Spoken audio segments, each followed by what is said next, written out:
Okay, this is a synopsis of today's general membership meeting, June 5th, 2014.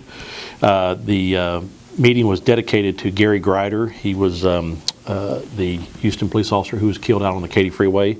His his wife, Debbie, and son, Austin, were here for that. We also honored Judge Maria Jackson and DAs Onken and Crockard, who were instrumental in keeping the killer of Gary Grider in a mental hospital for another year. We then had the Patrol Officer of the Month, and that was presented to Officers Munoz, Calhoun, and Hightower. And we had an Investigator of the Month, was presented to Narcotics Officer Mark Zapata. If anybody wants to nominate a patrol officer or an investigator of the month, we ask that you go online to hpou.org and do that. We have lots and lots of people that nominate patrol officers, but sometimes we don't have as many investigators, and we know that the investigators are doing a great job out there too. So if you know an investigator or patrol officer going above and beyond, make sure you nominate them for Patrol Officer of the Month. We went into the communications and the pension election. We gave an update on the pension election, and for those of you who don't know, Dwayne Reddy, captain from, where is he now? Robbery Division, I believe. Homicide Division. He won the trustee election, so he will be the new trustee who's replacing Ralph Marsh, who recently retired. Also, we noted that in the new badge and gun, there's an article in here from the new pension chairperson, who's Terry Bratton. We've also extended to Terry that anytime that he wants to put an article regarding the pension in our badge and gun, he's more than welcome to do that.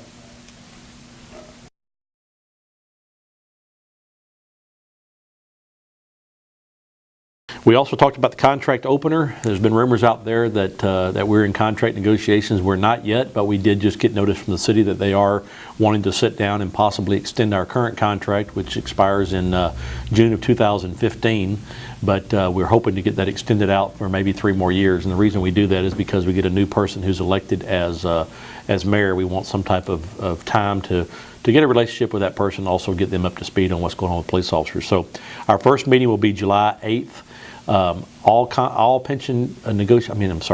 contract negotiations are done in confidential because we don't want information to get out to our members that something's being discussed. The next day it's off the tables, and rumors out there say that's what we're doing, and we don't want misinformation out there. So everything is done confidential. That's standard throughout most contracts throughout the United States. I believe Houston Fire did differently, but most of your advisors will tell you, don't do anything in the public. Let the public hear it once everything has been decided, and you make a vote then as to whether or not you want to approve that or not approve that. So we will be updating our members via email on negotiation, how far we've gotten in negotiations. So if you're not on our email list, contact us at 832-200-3410 and update your email and address, or go online at hpou.org and give us an email. We do not sell your emails to anybody. We're planning to have a meeting with the captains and the lieutenants and sergeants. We've gotten plenty of input and lots of input from officers, and of course your executive board members are all officers. So we've gotten a lot of input from officers, but we're going to have a meeting with captains, lieutenants, and sergeants. Obviously they'll be at different times to get some input from them on what they would like to see in a new contract.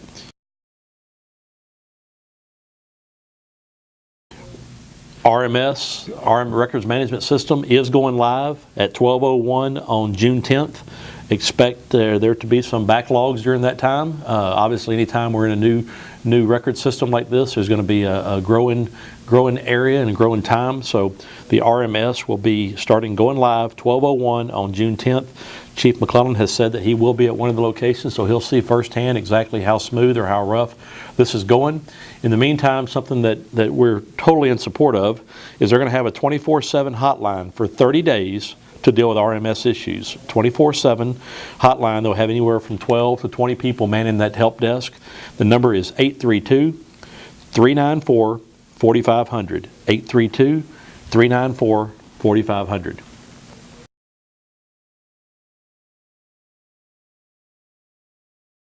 We also talked about some misinformation that was out there when some people saw on Sound Off and some different sites on how much an Austin police officer is making and how much a San Antonio police officer is making. We presented a chart to them that is available online at HPD sound off under the compensation heading, and it actually tells exactly how the city determines someone's compensation. So let me just give you an example.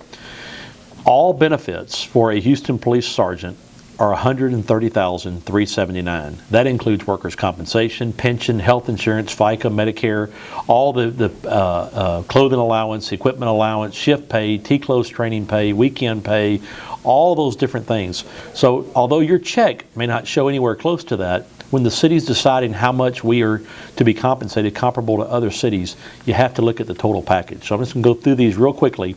An officer's total package is $88,697. A senior police officer's total package is $111,947.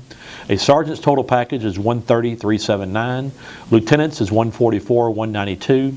A captain is $161,313. An assistant chief is $202,944. And an executive assistant chief is $232,263.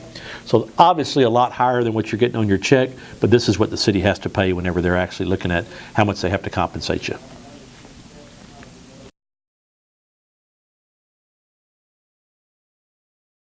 We have a manpower study that was just complete. You probably saw it in the news. Our position and the position of several on council is that we have a staffing crisis at the Houston Police Department. It's not a hiccup. It's not a problem. It's a crisis. We have to get more police officers. Our number is at least 1,500. That's to allow two-man units to be able to respond to dangerous calls. That's to get investigations up where they need to be, the airport up to where it needs to be. We've got a problem, and City Council is going to have to do something to correct that problem. We can't continue to jeopardize our officers, sending them to Code 1 calls by themselves. It's not fair, it's not safe, and it needs to stop. So our position is at least 1,500 new officers. How they pay for that could be a crime control fee, could be raising taxes, whatever it may be, but we've got a crisis in the Houston Police Department.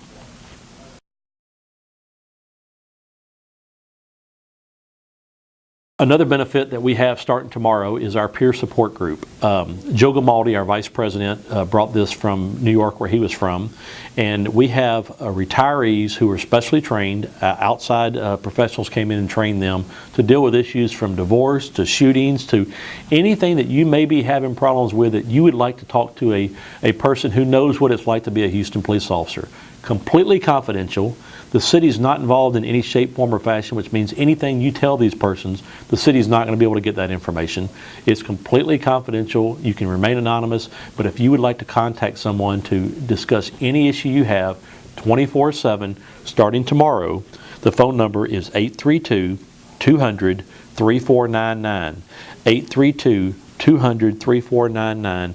If you know anybody who you would like to give a brochure to, see Joe Gamaldi or come by here on the third floor and get some of those brochures and hand them to those folks. If you know a retiree who may want to be one of our volunteers to be trained, get with Joe Gamaldi and get that name to him.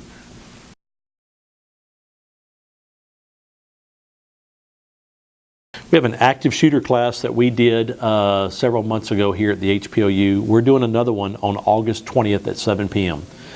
This is not necessarily for police officers, it's more for your family members. If you've got a high school age kid, if you've got a college age kid, if you've got a kid in daycare and you want the teacher of the daycare to attend this, bring them down here on August 20th at 7 p.m. Completely free of charge. It's an active shooter class. Tells you what to do in the event that an active shooter comes into the library where you are, the movie theater, the wherever you are that an active shooter happens. This will allow you to know exactly what to do.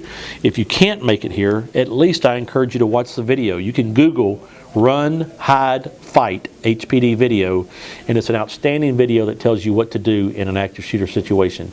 And the answer is not just stand there and do nothing. So August 20th, 7 p.m., bring your family, friends, anybody who you want to come by here to view this.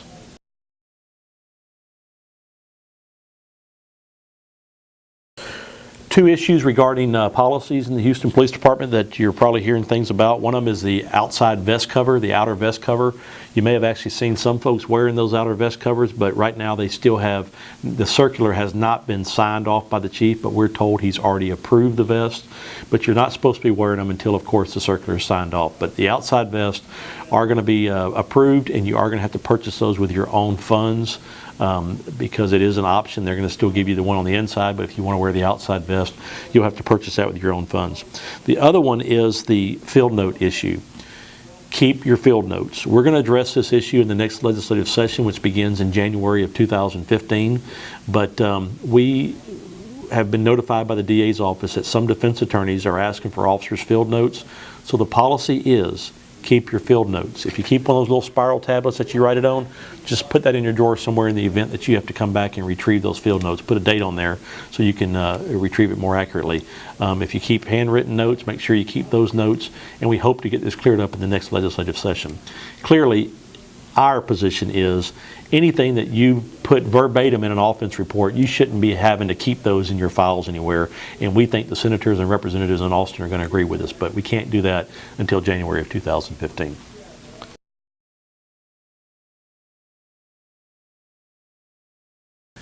In May, we went to a new Cigna contract, obviously, updated, and one of the things in that contract says that generic mail order diabetes and cholesterol medication would be free of charge. A problem happened in that it is free of charge, but it's only free of charge after the $100 deductible. So if you are doing this and you do get the mail order, it is going to be free once you have spent $100 on prescriptions. But until then, you're going to have to pay the regular co-payments or up to the $100 deductible, depending on when that first one comes through. Another reminder is that the other change in the Cigna contract was your emergency room went up from $200 to $300. We encourage you to use the urgent care centers in lieu of the emergency room if it's not a true emergency. The urgent care center is $60. The ones that are approved, make sure they're approved before you go in there. And the ones that, the emergency room has gone up to $300. So try to use those urgent care centers if you can avoid the emergency room. It saves you money, it saves the Texas Police Trust money and reimbursement, and it saves the city money whenever they're having to pay those emergency room visits.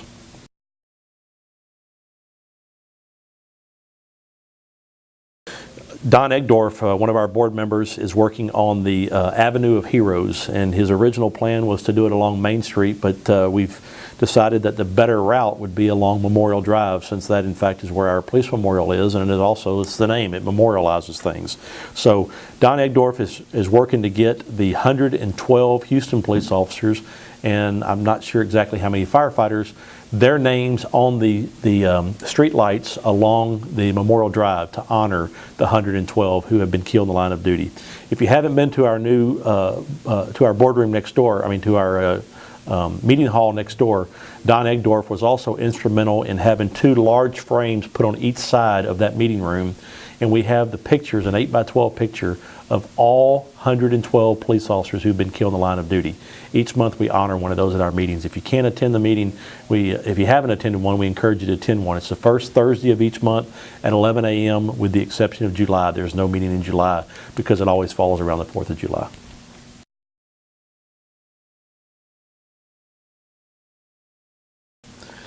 If you didn't attend our picnic the last couple of years out at Tin Hall, we're having another one this year. It's going to be October the 18th at Tin Hall. If you did attend, you know what a great time you're going to have. If you didn't attend, we encourage you to bring your family and friends out there. It's all family friendly. It's family friendly, I said, yeah. It's all family friendly, and it's completely free. So we'll put more information out as we get closer, but Tin Hall, October the 18th for our family picnic.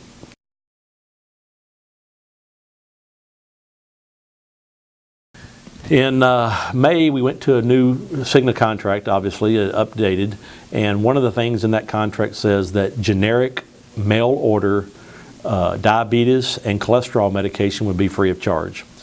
A problem happened in that it is free of charge, but it's only free of charge after the $100 deductible. So if you are doing this and you do get the mail order, it is going to be free once you have spent $100 on prescriptions. But until then, you're going to have to pay the regular co-payments or up to the $100 deductible, depending on when that first one comes through.